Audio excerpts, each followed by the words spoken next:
Türkiyədə dələduzluqda ittiham edilən Azərbaycan vətəndaşı 26 yaşlı Səbinə Vahabova axtarışa verilib. Səbinə Vahabovanın ailə qurduğu şəxsləri aldadaraq toy məclisindən toplanan qızılları ələ keçirib qaçdığı məlum olub. Belə ki, Türkiyə polisinə ilk müraciət ötən ilin 28 noyabrında Çorum şəhərindən daxil olub.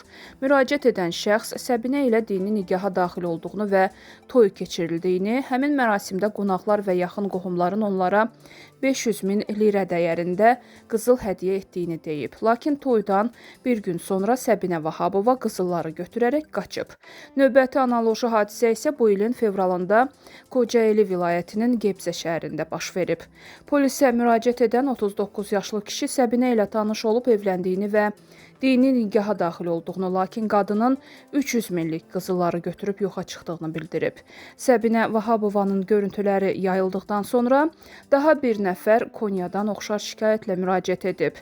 Həmin şəxs Zəhra Zamanova adlı qadınla tanış olub, evlənmək niyyətində olduğunu, lakin həmin qadının özünü şübhəli apardığını hiss etdiyini deyib.